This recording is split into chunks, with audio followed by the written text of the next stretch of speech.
और कोई हमारे बच्चा ने हमारी आँखों के सामने और काट दे और खा जाए और हमारी पार बसावा नहीं, तो हम क्या करेंगे? हम रोएंगे बैठ कर। और वो टक्कर परमात्मा का टकराओगी जाके वो कराहट, और उसका फिर रिएक्शन होकर और फिर उसका बहुत ज्यादा मार बना करती है। 5 वक्त नमाज गुजारें करें शाम को खूना, और बिना बंदगी बोक बनेंगे रहें जुनम जुना। जैसे आज बकरे को काट खाया, फिर कभी बकरा मनुष्य बनेगा, वही आत्मा वही रूप,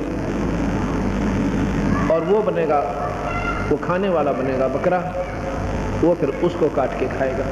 रहोगे जूनम जूना, अदले बदले देने पड़ेंगे, ये यहाँ का नियम है। और खरदे ही धरे अपला तुन्ना, माटी लदे कुम्हार ढोए कुम्हार की। आते हम कितने ही अपनी जान में घने, चाहे पैसे वाले हों और चाहे हम किसी प्रकार से अपने आप को सुखी मान रहे हैं, यदि परमात्मा का नाम नहीं लिया तो पशु दुनिया में जाना ही पड़ेगा। इस बात को अपना बेशक से पल्ले का गांठ लगा लेना। उसके बाद बताते हैं, वेद पुराण शास्त्र पढ़ दे कथा कहें चितला के। वेद पुराण शास्त्र पढ़ते और कथा कहें चितला के, और गीता जी का सार सुनावे मीठी बात बना के। महाभारत रामायण समझा के महिमा कहें उस काल करतार की। रामायण, महाभारत, गीता जी, चारों वेद, पुराण 18, 6 शास्त्र, ये काल भगवान तक ही जानकारी देते हैं, निरंजन तक, ब्रह्म तक की जानकारी है। और गीता जी में स्वयं कहता है मैं काल हूँ अर्जुन और सबके खाऊंगा। रामायण के अंदर भी भगवान विष्णु अवतार रामचंद्र जी आए, उस काल के दबाव से प्रेरणावश ऐसा कारण बना दिया कि नारद ने श्राप दे दिया, और नारद के श्रापवश भगवान रामचंद्र यानी विष्णु पूरा जन्म दुख पाकर गए। जिसके बच्चे कहीं, पत्नी कहीं और स्वयं कहीं, वो जिंदगी भर सुखी नहीं हो सकता, चाहे कोई भी क्यों ना हो। अगर कोई सुखी होता है तो आप ऐसा अपने ऊपर उदाहरण समझ कर देखना। आप कहीं हो, आपके बच्चों ने आप निकाल दो, आपकी पत्नी को निकाल कर देखो,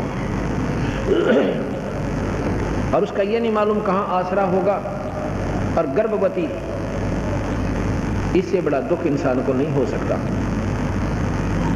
अब हम कहाँ समाधान दे देते हैं कि वो तो लीला कर रहे थे। लीला नहीं कर रहे थे, वो नारद जी का दिया हुआ श्राप भोग रहे थे।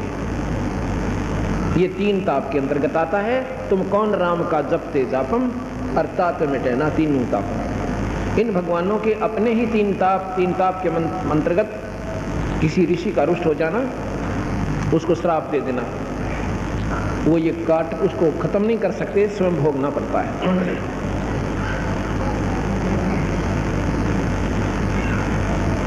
गीता जी का सार सुनावे मीठी बात बनाकर, और महाभारत रामायण समझा कर कथा कहें उस काल करतार की, महिमा कहें उस काल करतार की। आपने गीता जी को सुना होगा। गीता एक अनमोल शास्त्र है इस ब्रह्मांड की। वेदों के बाद दूसरा नंबर गीता जी का आता है। वेद वो श्रेष्ठ शास्त्र हैं जो ब्रह्म तक की पूर्ण जानकारी देते हैं, पर आगे का बेरा कौन है। गीता जी भी ब्रह्म तक की उपासना, साधना, उसका प्रतिफल तक की जानकारी देती है। उस परमपिता परमात्मा का इशारा जरूर से, पर साधन पाने का नहीं है, विधि नहीं है।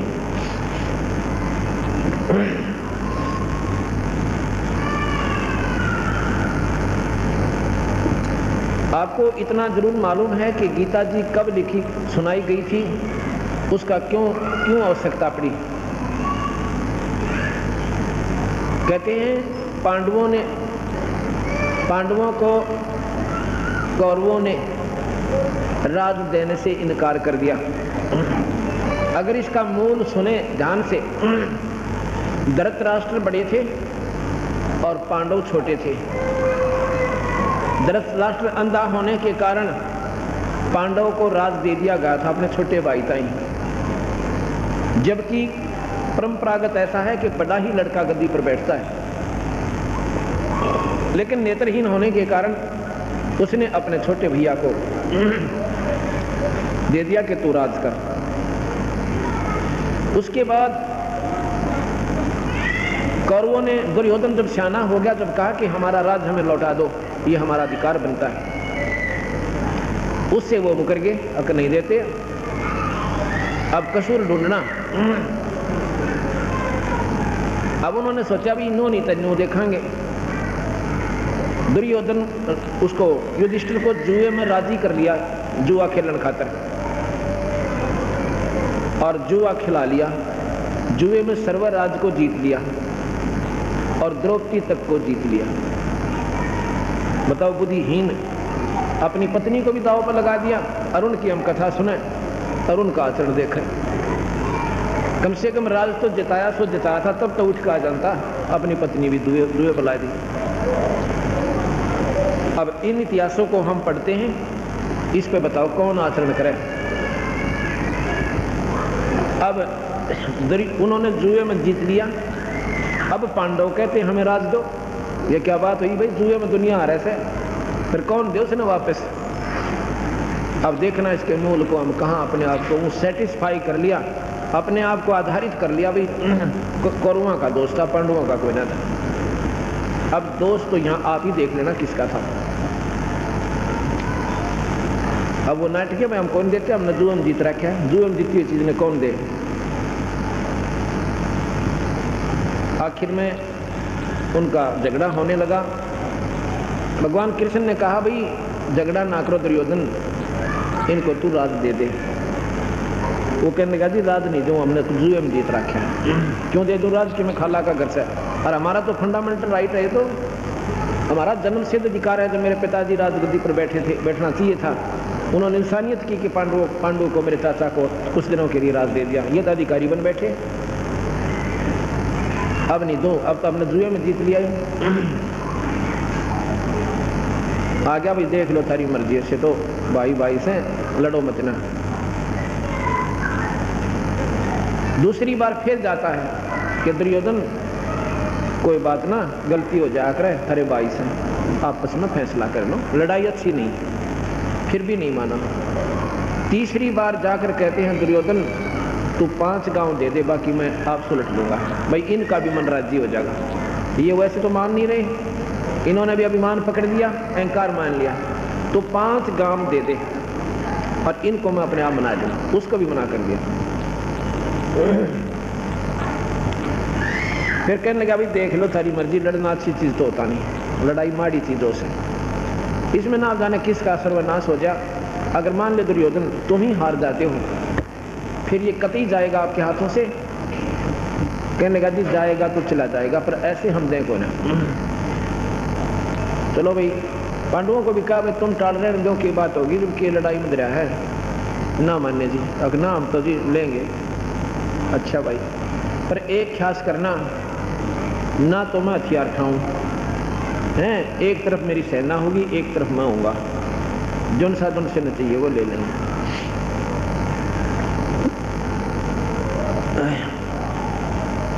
अब क्या होता है कि युद्ध के मैदान में आ जाते हैं, आमने सामने सेना खड़ी हो जाती है। अर्जुन लड़ने से, तो अर्जुन ने अपना रथ दोनों सेनाओं के मध्य में खड़ा करवा लिया और देखने लग गया। तो वहां देखा अपने छोटे छोटे चाचे ताऊओं के लड़के, उनके लड़के, अपने भतीजे और बहनों के बटेऊ रिश्तेदार, जिनके साथ रोज खेलने जाया करते थे, बैठा करते थे, मीठी मीठी बात बतलाया करते थे, उनको देख कर एकदम शर्मिंदा हो जाता है।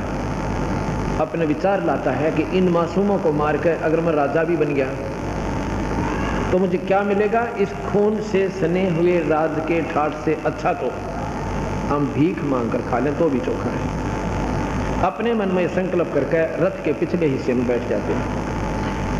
वहां पर काल निरंजन, वो ज्योत स्वरूपी भगवान काल, 1000 भुजा का मालिक, जिसने 1 लाख जीव रोज खाने हैं, जिसे ब्रह्म की संज्ञा से जाना जाता है। उसने देखा कि बात बिगड़ गई, उसने देखा कहानी बिगड़ गई और ईव कृष्ण जी कह देंगे चलो भाई मैं तो पहले ही मना कर रहा था, लड़ा नहीं करते, लड़ाई अच्छी नहीं होती। उसी समय भगवान कृष्ण के शरीर में वो काल भगवान आ गया, जैसे प्रेत आत्मा समा जाती है। और भगवान कृष्ण ने तो भी नहीं मालूम तूने क्या बोला था उस महाभारत में, गीता के ज्ञान में। इसका प्रमाण बताऊंगा आपने। उसमें कृष्ण को तो ये नहीं मालूम मैंने क्या कहा था। तो उसमें काल भगवान प्रवेश कर जाता है,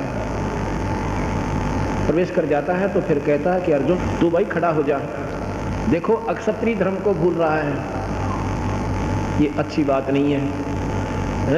और जो अगर अक्षत्रिय ऐसे ही अपने कर्म से गिरने लगेंगे तो ये संसार में कैसे बात बनेगी। दूसरे कहता है कि भाई देख तेरे कोई पाप नहीं लगेगा, ये मैंने सारे मार रखे हैं, तू तो निमित्त बनाना है, तुझे कोई पाप नहीं है, मैं तुझे संपूर्ण पापों से मुक्त कर दूंगा, तू शोक मत कर, डरे मत ना, काली ना माने, तेने सारे पाप काट दूंगा, तेरे कोई पाप तुझे नहीं लगेगा। अब महाभारत शुरू हो जाता है।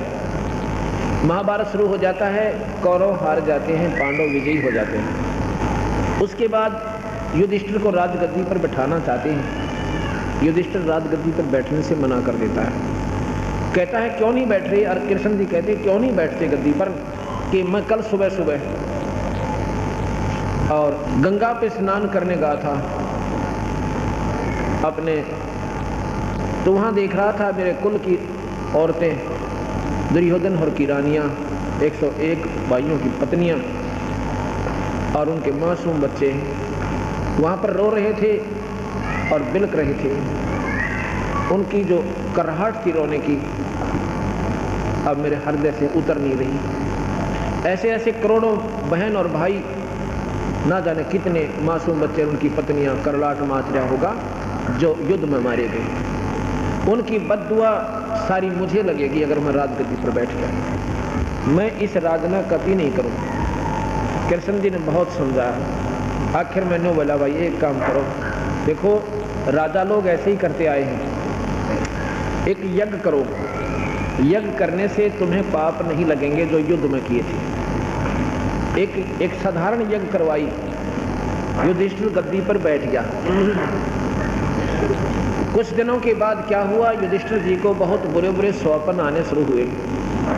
स्वप्न में क्या देखता है कि कटे हुए सिर, बिना शीश के धड़ और ऐसे मेरे मकान में घुस रहे हैं और ना जाने कितनी बहनें विलाप कर रही हैं और अपने पतियों की लाशों के ऊपर अपनी चूड़ियां फोड़ रही हैं, अपनी मांग पूछ रही हैं, कोस रही हैं राजा को। ये कोई सीमा की लड़ाई नहीं थी जिसमें वीर गति प्राप्त हो जाते।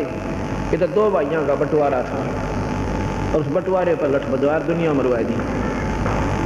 उसको 3 दिन हो गए रात को बैठकर काट रहा है। द्रौपदी रात को उठती है, देख रही है, पूछती है, कहती है आपको क्या हो गया? कहता कुछ नहीं हो गया, आप आराम करो। उसने सोचा मैं अपने दुख से क्यों दूसरों को दुखी करूं, ये कष्ट मुझे ही होलेगा।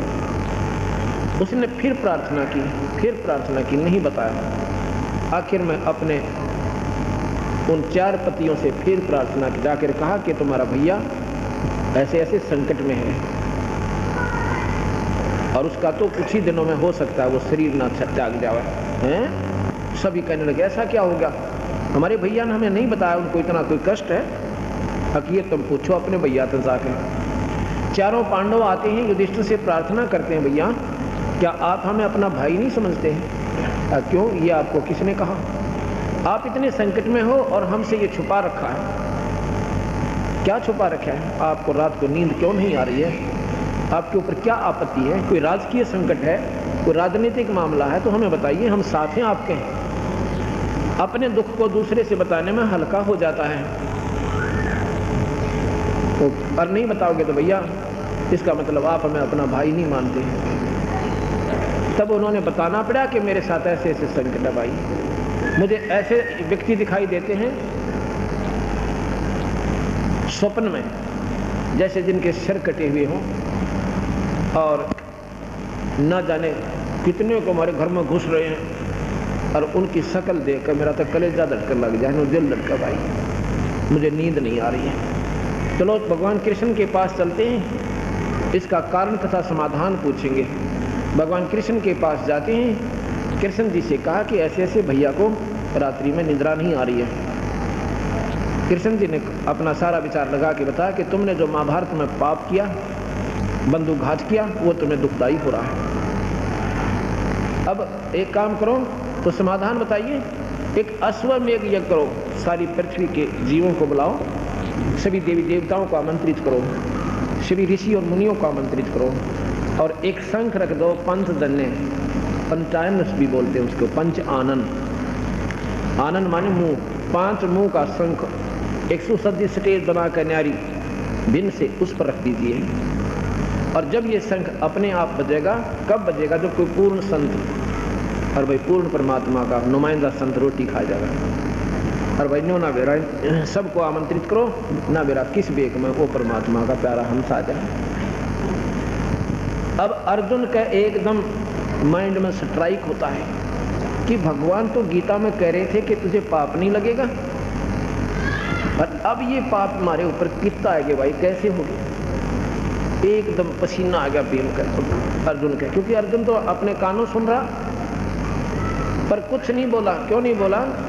कि कहीं मेरे भाई के मन में ठेस ना पहुंच जा, अगर मैं वाद विवाद करूं भगवान के लिए और युधिष्ठिर नो महसूस ना कर जाए, 2 रुपये लगने, 10 रुपये खर्च होने जा रहे थे और बाइक ने अच्छे नहीं लगे, इसलिए वाद विवाद कर रहा है। मेरे संकट को ठीक हो, युवराज जी को नहीं, चुप हो गया, कति पानी पी गया, शांति करी कर तरह की, फिर देखेंगे। अच्छा भगवान, जैसे आप कहोगे ऐसे ही कर लेंगे। अश्वमेध यज्ञ की तैयारी हुई, दूर दूर के भूप, जिसमें 33 करोड़ देवता, 88,000 ऋषि, 12 करोड़ विप्र ब्राह्मण, उसमें के ब्राह्मण होते थे। ब्राह्मण सही जो ब्रह्म पहचाना, वह माई का नहीं खाया करते, दुनिया को गुमराह नहीं करते थे, अपनी भक्ति में आरूढ़ रहते थे और ज्योतिष के माहिर होते थे।